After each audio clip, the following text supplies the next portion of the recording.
안녕하세요. 미국 주식하는 임겐입니다. 오늘 미국장 한번 보겠습니다. 구독과 좋아요 부탁해요.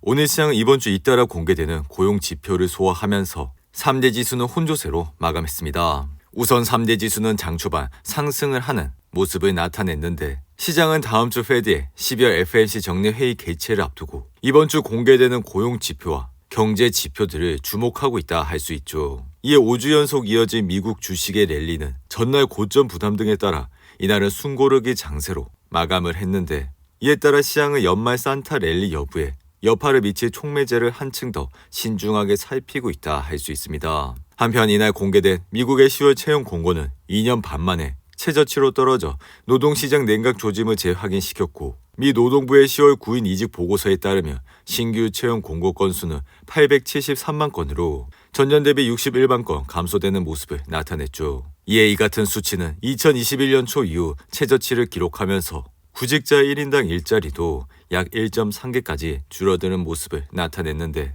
이 밖에 미국 ISM이 발표한 11월 비제조업 구매 관리자 지수는 52.7로 전월치 51.8과 시장의 전망치 52.4를 모두 상회하는 수치를 기록했습니다. 이어 오늘 밤에 ADP 고용 보고서와 다가오는 8일엔 노동부의 11월 비농업 고용 보고서가 공개될 예정인데 만약 이들 지표에서도 노동시장 둔화가 재확인될 경우 시장의 내년 금리 인하 기대감은 한층 더 강화될 전망이며 11월 비농업 부문 고용은 19만 명이 늘어날 것으로 예상을 하고 있습니다. 이에 따라 이날 고용 둔화 조짐이 확인되면서 국채금리는 하락세를 나타냈고 이에 미국 10년물 국채금리는 이날 4.17%까지 내려오는 모습을 나타냈죠. 이에 지금 시장은 이달 금리 동결이 기정사실화된 상태라 할 수 있으며 이에 페드가 금리를 동결할 가능성은 99.9%로 반영을 하고 있다 할 수 있습니다.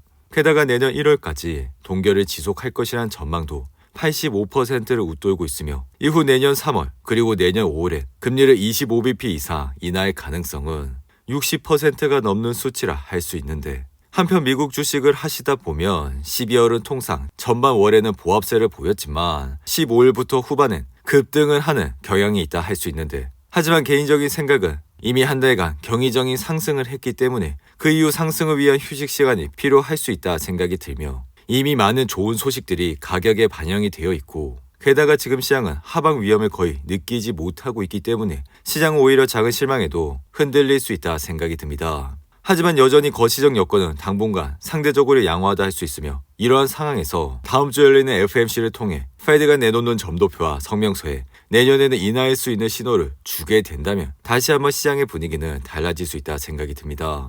한편 대표적 가상자산인 비트코인 가격은 가파른 상승세를 타고 있고 이에 비트코인 가격은 44,000달러를 넘는 모습을 나타내고 있습니다. 이에 따라 비트코인은 테라 루나 사태 이후 20개월 만에 4만 달러를 돌파한 뒤 강세를 이어가고 있고 이달 들어서만 10% 이상 오르는 모습을 보여줬고 올해 초와 비교하면 현재까지 160% 가까이 상승을 하는 모습을 나타내고 있는데 이렇게 비트코인이 상승을 하게 된 배경은 미국의 인플레이션이 둔화하면서 기준금리 인하 기대가 커진 상황인데다 비트코인 현무 ETF가 미국 당국의 승인을 받을 가능성이 크다는 소식이 호재로 작용을 하고 있기 때문이죠. 여기에 내년 4월로 다가온 반감기까지 비트코인의 호재로 반영이 되면서 비트코인의 상승세는 연일 급등을 하고 있다 할 수 있습니다. 그리고 이날 매그니피센트 7 기업들의 흐름을 보시면 대부분 상승으로 마감을 했고 특히나 테슬라는 이날 1.33% 상승을 하면서 다시 한번 반등을 하는 모습을 나타냈죠.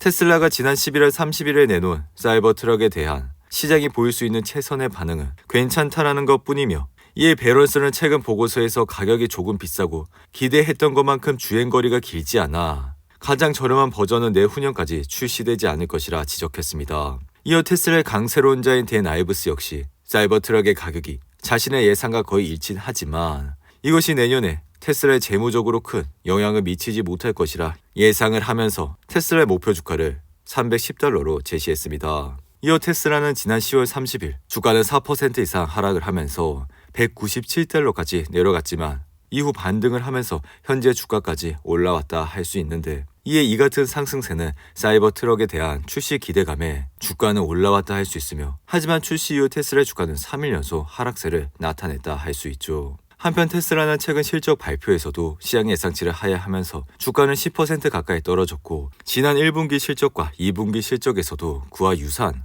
흐름을 나타냈습니다.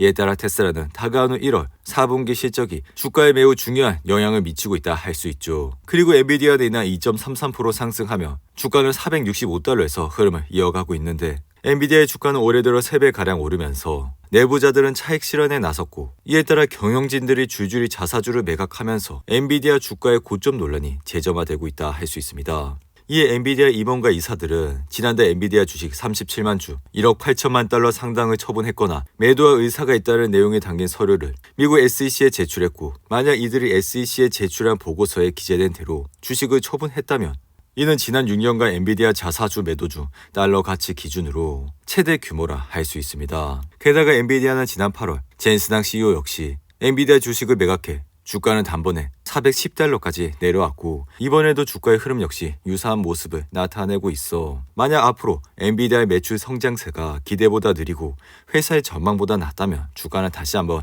흔들릴 수 있다 생각이 드는데 이어 페이스북과 인스타그램을 운영하는 메타 플랫폼스 역시 최근 마크 저커버그가 1억 8,500만 달러의 메타 주식을 처분했다 밝히면서 흔들리는 모습을 보였고 올해 메타는 엔비디아에 이어 매그니피센트 7 기업 중 두 번째로 높은 주가 상승률을 나타냈다 할 수 있죠. 이에 저커버그는 지난달 1억 8,500만 달러치의 메타 주식 68만 2천 주를 매각했고 그가 회사 주식을 처분한 건 2021년 11월 이후 2년 만이라 할 수 있습니다.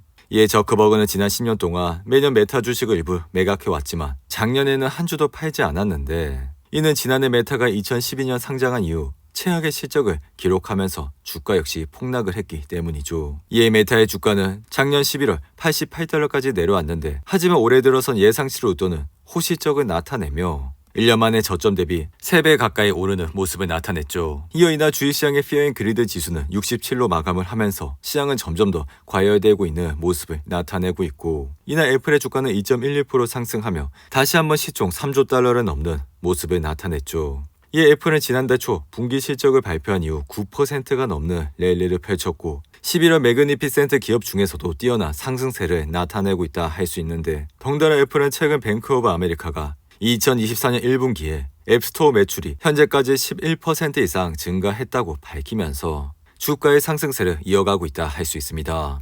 이어 중국 자동차 제조업체인 니오는 3분기 예상보다 적은 손실을 보고한 이후 이날 1% 이상 상승을 했고 미국 약국 체인이 CVS 헬스는 처방약 가격 책정 방식을 전면 개편한다 밝히면서 3.6% 이상 상승을 했는데 반면 노키아는 AT&T와 에릭슨 간의 140억 달러 규모의 계약이 발표된 이후 이날 주가는 4% 이상 하락을 했고 소프트웨어 회사인 길랩의 주가는 3분기 예상보다 나은 실적을 밝힌 이후 이날 11% 이상 급등을 하는 모습을 나타냈습니다.